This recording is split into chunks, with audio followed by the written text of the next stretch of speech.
What's up, guys? 24/7 Comics Live. Here we are. Let me bring Mr. Chen to the table.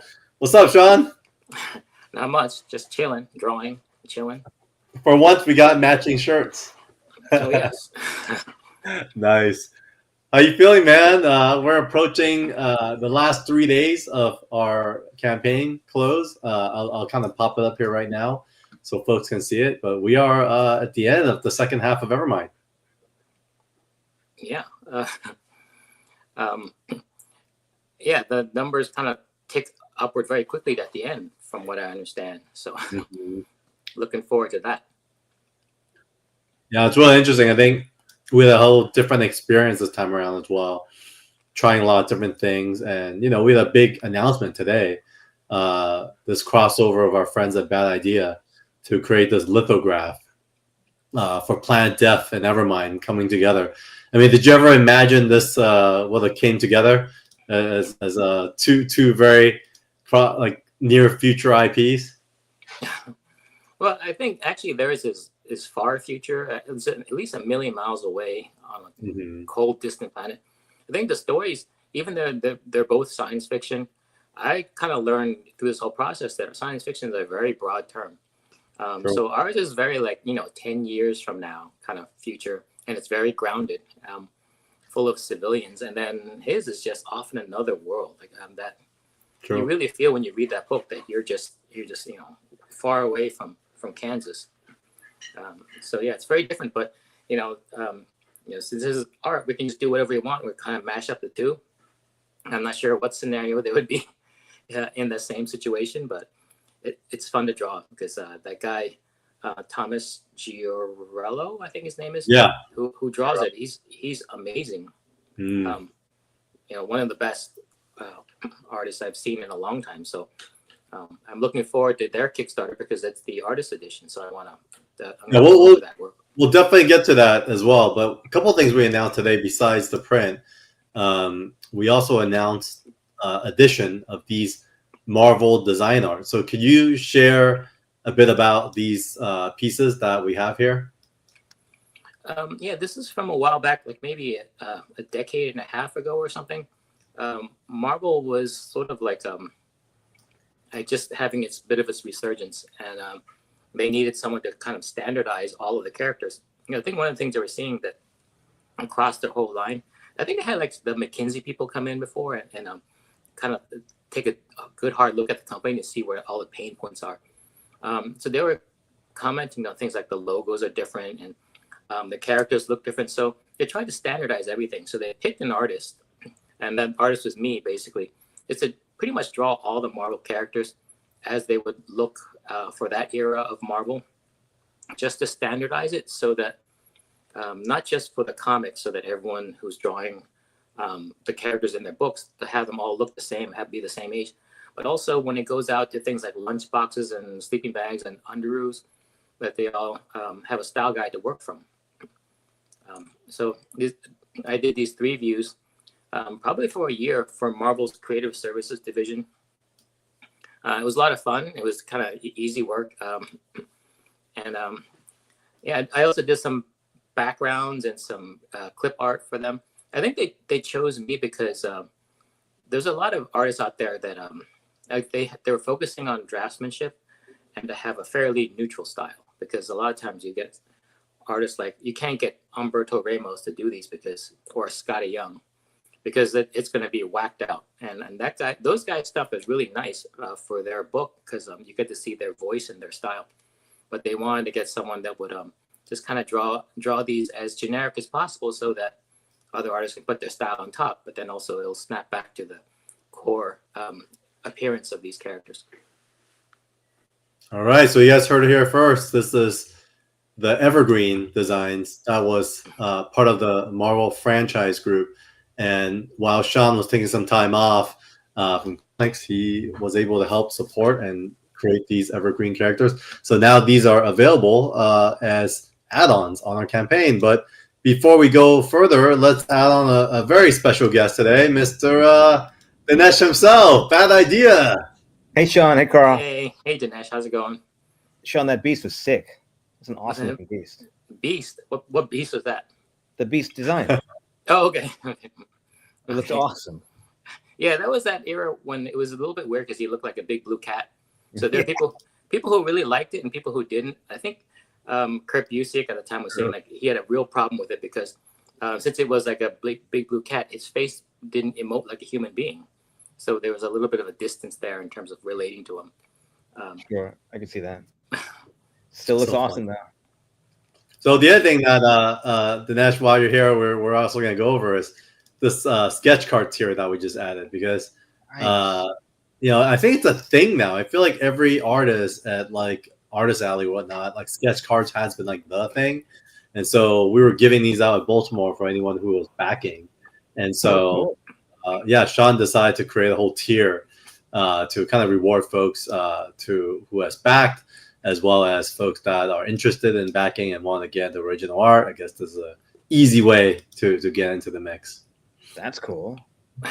These are Yeah, great. the idea is that it starts out with little drawings like this that don't cost very much, and then eventually when they grow up, they become like you guys, would spend all of your life earnings on artwork that's way overinflated, and that's going to be like security for me when I get older. That's so messed up, but smart. Long game. Planting seeds. Yeah, first taste is free. It's like a drug, right? Yeah. Well, I mean, we do have Dinesh here for a very special reason, but first, I'd love to kind of visit what the heck happened earlier this year.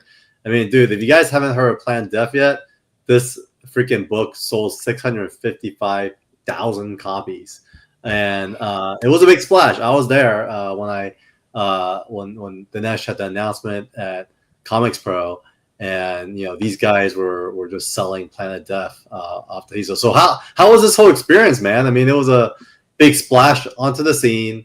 It was like a whole refresh of that idea, and man, like you knocked it out of the park. Thanks, dude. It was awesome.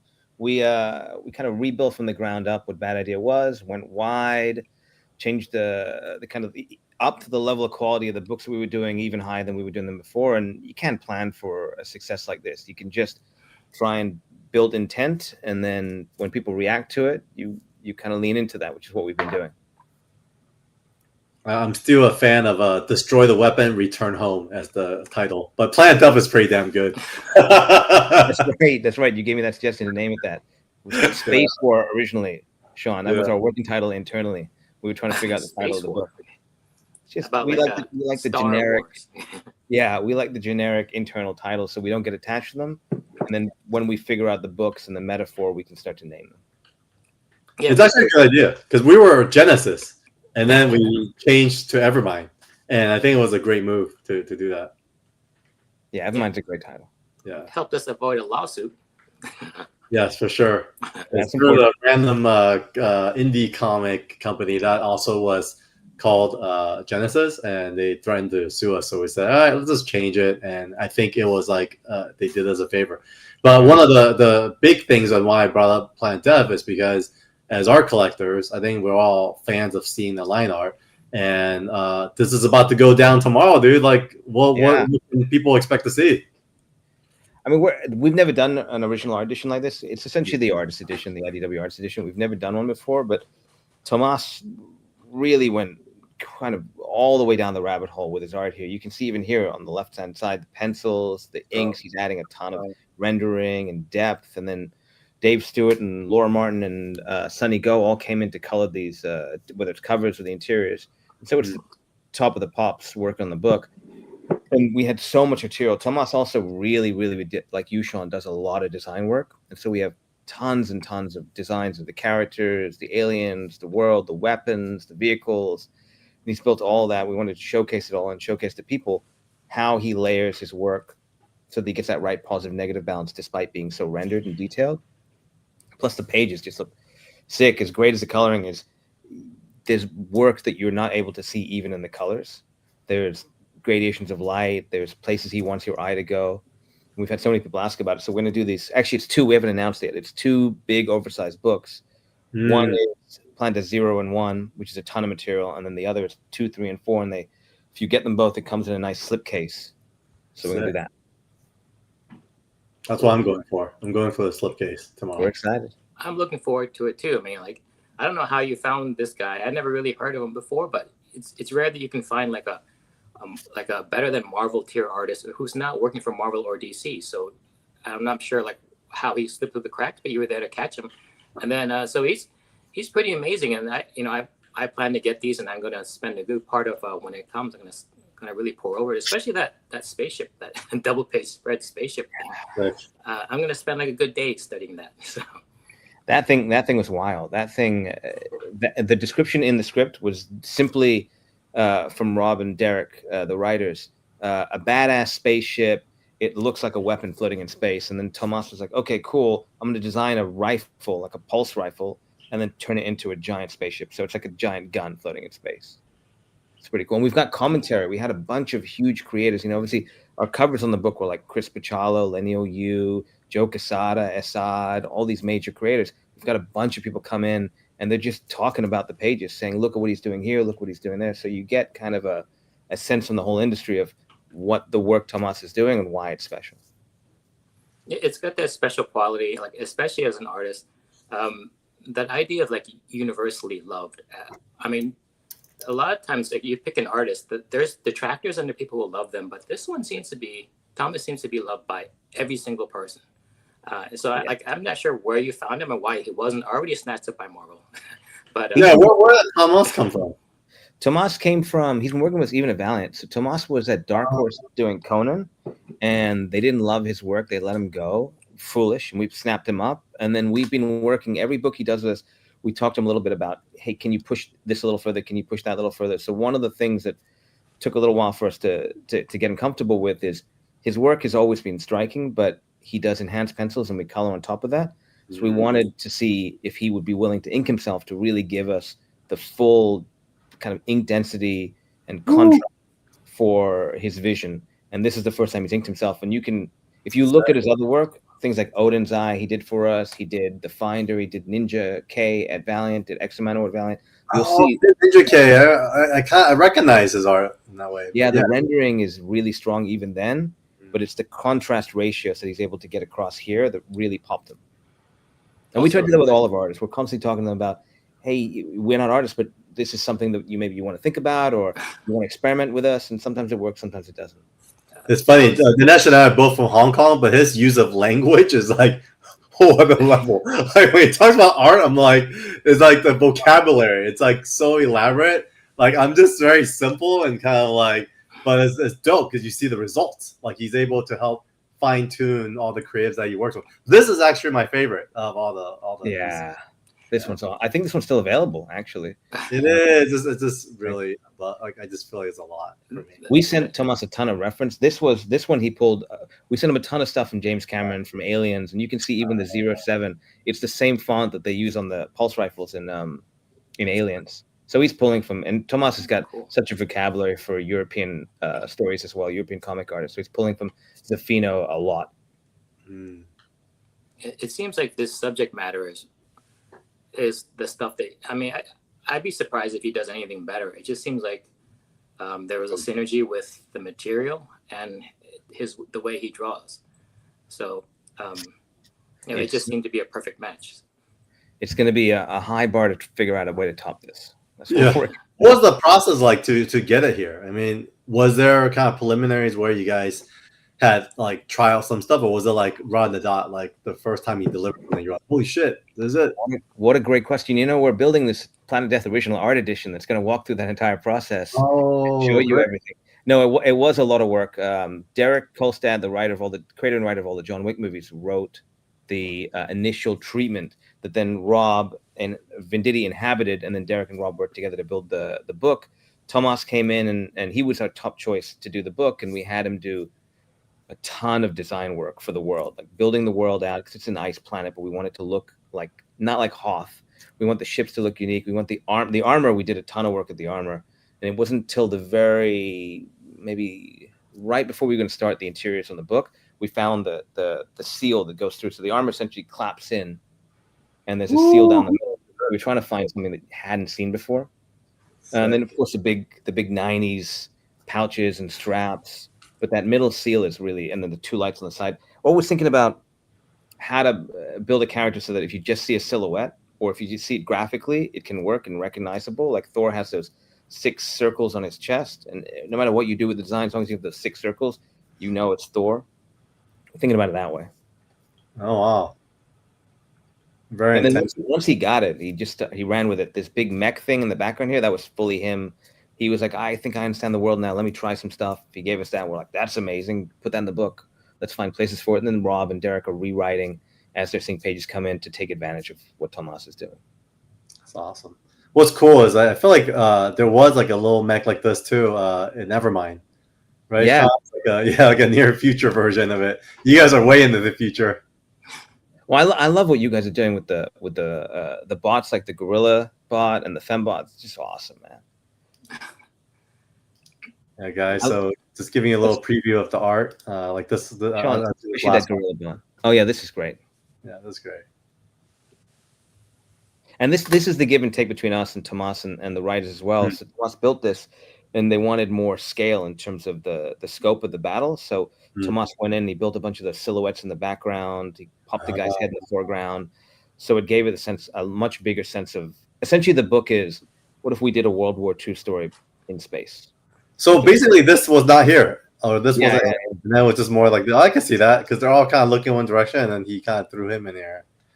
And in the book we'll show each different version, so you'll see the original pencils, the original inks, then the revised inks, and we go through and we patch a bunch of stuff too. So Tomas is so collaborative. He comes in and we'll say, hey, this face that you gave us, we don't need this face anymore because you gave it to us in the previous panel. We're going to cut the line, we're going to add another bit of subtext. Can you give us a new face that's giving us this new emotion? And he's like, cool. And you get to layer the story so it feels deeper and deeper that way. Wow. But it is a lot of work for Tomas. He's not a page a day type of guy, is he? I mean, he's not a page a day type of guy. No. But between this and Louis LaRosa, I think everyone kind of knows your company for having like the top art in the business. I mean, it's a couple books there, and then between the two artists, I have very few people who are at my very top, and those two are actually the people I look at a lot. So, that's awesome. They're great. Megalith is almost done. It's been. He's not a page a day guy, is he? No, he's not a page a month guy. Oh man! Well, we've got I think we've got 3 pages left. I think we can do the other 2 with color. I've got 1 page that we need from Louis, and then that book is going. Kanto Comic Kid. What's up, dude? Kanto Comic Kid is a great name. I wish I got it. So with that said, since you're here, Dinesh, we did make an announcement today, a 2-way announcement. A crossover between Bad Idea 24/7 Comics, Lithograph, and basically the idea is folks who back both campaigns, Evermind and Planet Death Original Art Edition, will get an exclusive lithograph by Mr. Chen himself. Sean, you killed it on this piece, man. I love it. I think it's fantastic. Well, it's very inspired by Tomas's work. So it was, and you said like really need something. We needed the weapon in the background. I was glad you said that because I really wanted to draw that weapon. It's the most alien, unusual, biomechanical planet destroyer out there. So it's really, I think it really made the piece. So yeah, it was a lot of fun, and just to get that texture of the war and all the debris. It was a lot of fun. So what's the story on the weapon? I can't ruin the book. There's a big like. Oh, there's another thing behind here. There's a spoiler. Yeah, when we get there in the 4th issue, it's going to be a whole like unpacking that is tied to kind of the emotionality of the character, the empathy of the character. It's a Chinese dragon frozen on Planet Death. It's a feng shui dragon. And if they kill the weapon, the feng shui is all messed up, and they can't win the war. Or it's once you guys destroy the weapon, you free the Monkey King from below the mountain. But even your favorite phrase, Carl, destroy the weapon, return home, both those statements don't mean what you think they mean, and that's a big piece of the book for us. Oh, interesting. Waiting to get there. I love it. That's exciting. I mean, it's funny too because we are actually offering a color edition, folks. You guys haven't seen it yet. It will be premiered tomorrow. But Sean had initially left some background for us for color, but then he also has a black and white version. So for those who are watching this or watching this later, let us know like which version do you prefer for the black and white, because we could do either. We should do both. We should figure out another promotion and do both before you campaign. Yeah, and it's cool. I think this will be interesting too. I think whatever we do with this art, I think there's a lot of applications in the future. It's dope. It's fun. So what else, Sean? I mean, obviously the last 48 hours, you and Daniel's collaboration on this, we've done a lot. We kind of threw everything at the audience with a lot more variant covers. Have you seen all the variant covers, Dinesh? Yeah. I'm very excited about this. I love that one. That's a George Perez homage, right? The Wonder Woman homage. Oh, this is Boland. Oh, right. Even says after Boland. Yeah. This one. And then this one is Wolverine 159 as well. Which is yours, right, Sean? Yeah, I homage myself. Yeah, I love that. Is that a thing? Does people homage themselves? I don't know. Marlon does it all the time now. Oh. Oh yeah. It just says that you made it, so that's why I did it, because I want to feel like I made it. Oh, was that your idea? Yeah, I mean, I just thought like, if you work long enough in this business, you earn the right to homage yourself. 100%. Where's that Rye 9 homage? Oh yeah. Yeah, we're talking about that. We'll wrap around for something one day.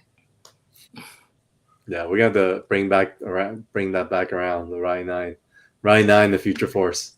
Brienne Anden, this is a K-pop Demon Hunter variant. He's he's one of Jiggy's guys. Cool. Yeah, you better do a K-pop Demon Hunter variant for Planet Death. So. Yeah. I love this one. This is Federici, right? Yeah. Federici, yeah. He's so talented, dude. Yeah. He's amazing. Yeah. It's weird when you conceive of these things in kind of like a graphic sense, because it's a comic book, and then you give it to him, and then he kind of realizes them like they're real people. Yeah. Look at that face on that gorilla guy. Yeah. He's like, Urgh. And then we got Howard Chaykin, of course. This was his homage to American flag. Nice. Got the Hottie Fembot, Mr. Platt himself. Awesome. Great work on this. And then Alan Davis. So those are all the... Oh, actually, we got PJ as well. Oh, this is the one you picked up for me. Yeah. God. Thanks, man. Yeah, my pleasure. It looked awesome in person. What do you mean? So yeah, I think he picked it up because he had a physical, and then I couldn't find him. He wasn't at the Artist Alley, and so I had to leave because I think Jay was with me, and so I had to give him a ride home, and then Dinesh was going to stay at Artist Alley for a while, so he ended up picking up for me. So. What about add-ons? You guys have some pretty cool add-ons, don't you? Yeah, we have a lot of add-ons, and then the biggest one is what we announced today is really the Planet Death crossover. This whole the evergreen designs that Sean did, and then we have these sketch cards. Those are pretty much all the add-ons. Pretty sick. Yeah. So yeah, today I wanted to just get together and talk about these things, make a kind of official announcement. Anything else you guys want to cover? Just that the campaign's awesome, and everyone watching this is already, I'm sure, on Evermind, but if they're not, they should be.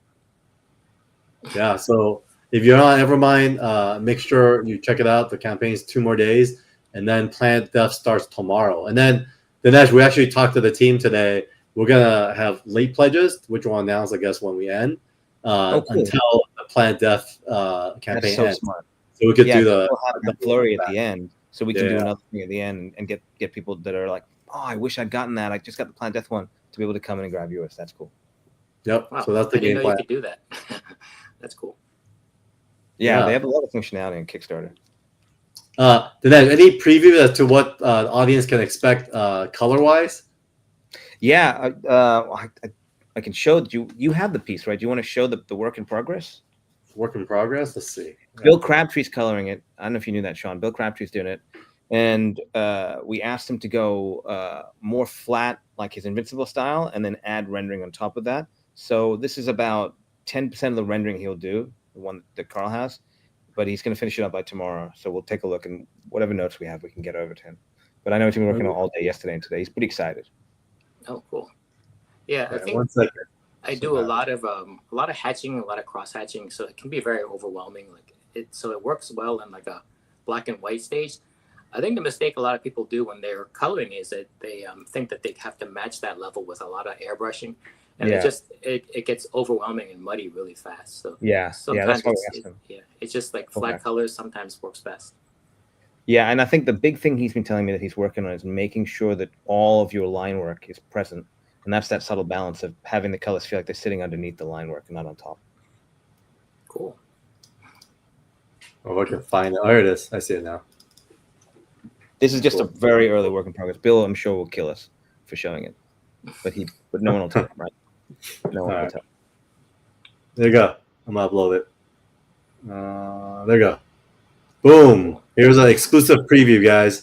So anyone who backs 125 plus will get the color version. Yes, of which this is a very, very early work in progress. Yeah, like the reddish stuff in the foreground. I think a lot of people, I see more and more of that these days, where people are departing from actual colors and then just kind of just realizing that you're making a piece of artwork, and then it's better than realism. You can actually play with the color palette, and so like that whole reddish foreground thing really comes forward. Yeah, it creates a lot of depth. I mean, your piece has a lot of depth with the 3 layers, and Bill seems to understand that, want to bring it out. Sick.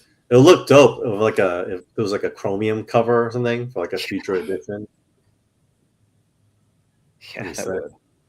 Yeah, I guess we should also say this is a Jim Lee homage, so that people don't think I'm just copying. But Uncanny 268. Yeah, you've got it there, right? After Jim Lee. Yeah, after Lee. Yeah, after Lee. Yeah. Did they ever do a chromium cover of one of your books, Sean? Of your covers? Oh, I don't think so. For this one, we will. This one, we actually have like mecha chromium covers. Yeah. Yeah. Let's see. That I didn't know. I may have to change my pledge. Yeah. So this one is rewards, and then so we have the 1 through 6 catch-up. We have digital tiers. We have the deluxe digital. We have the full series catch-up, artist editions. We have the virgin variants, I guess, is a big thing. And then we have these, the holofoils. So it's like a gold, pink, and like a blue foil covers. And then we have these mecha metal ones as well. And these will be Kickstarter exclusive, folks. So make sure you tune in. So these ones they're like brushed aluminum? Is that what they are? You're going to be brushed aluminum, kind of the usual kind of metal covers glued to the front. Nice. And Nice. Those are always cool. And I think we still have a few commission tiers as well left. Are you guys selling art for this one for Planet Death? Or is all the art just through Jason? All the art that's published in the book is through Essential Sequential, but we have a tier that is kind of like a remark tier where Tomas will do remarks on the books and the hardcovers themselves. Okay. I don't have any of those. I do. If you want, I can show you some of Lewis's. Lewis has just arrived. You guys want to see some? Oh yeah, let's take a look. Dope. Okay, hold on 1 second. I think I pledged that tier too. the Lewis's, yeah.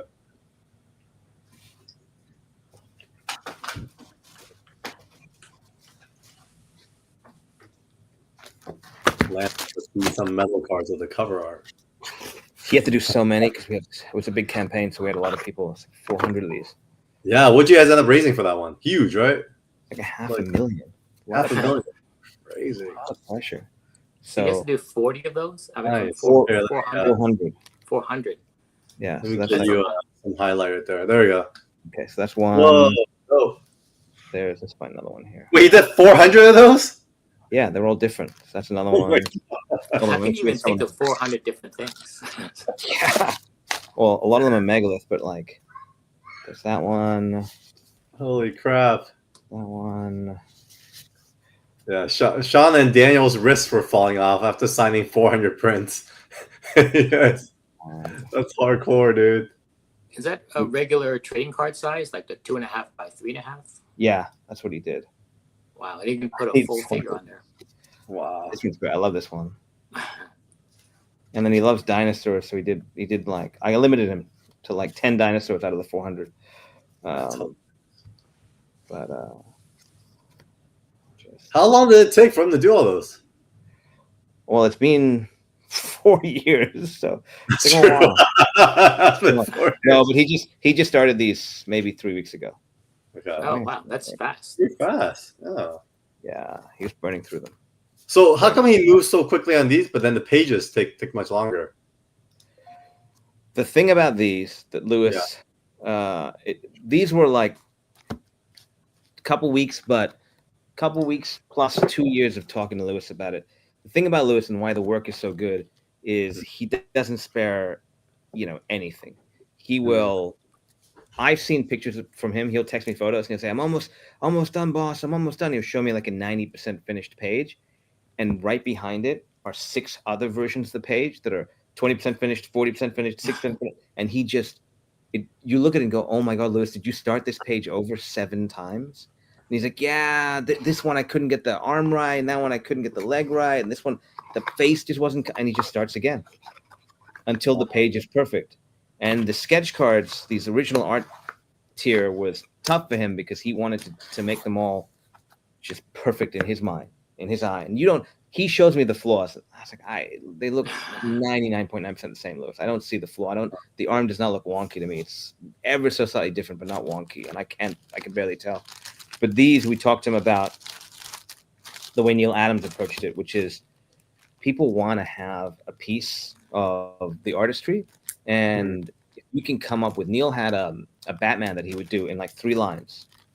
And it wasn't what he would print, but it was amazing. It was very Neil Adams, and people loved it. And he could do those quickly, and everyone could meet him and get a piece of original art, and he wouldn't have to belabor it. And so that's what took a long time for us to get through to Lewis on is these don't have to be absolute perfection. People will love them. If you think they're 80% of the way there, people are going to think they're 150% of the way there. So that took a while. And then now he bangs them out. So that's the time with Lewis. It's the back issue, and then he just redoes it over and over and over again. Wow. Madman. Absolute 400. Jeez. Yeah, I remember my interaction with Neil Adams was I think one of the early Comic Cons when I first started coming back to cons, and then it was like in the midst of where all the like retailers are, all the comic book retailers, and they like lay all the comics out. Yeah. And it's almost like a table full of comics. So I was going from table to table, just looking at comics, and I got to this table, and I looked up, and and this way before I started collecting original art, and I saw an original art piece that says $50,000. Like, whoa! I was like, why is that $50,000? And I hear a voice go, "Because I'm Neil Adams." And like right next to it, he's so proud, right? He was like, I was like, wow, this guy's like a total showman. And then he's, I got some more here, and then he started showing me all the art. And I always remember that, and I thought it was very interesting how he has different styles based on the art he's doing. That's really smart. Yeah. He did. He was a smart man. Yeah. Cool. I mean, today really just to announce this, folks. If you missed it here or you're watching today, we're gonna have some of this stuff on socials. Dinesh, good luck on the launch tomorrow. Thank you. Super excited for this crossover, and then I'm sure we'll be seeing more of each other. And folks, thanks for all your support. Thanks for tuning in. Thanks, guys. Thanks, guys. You guys stay on to upload.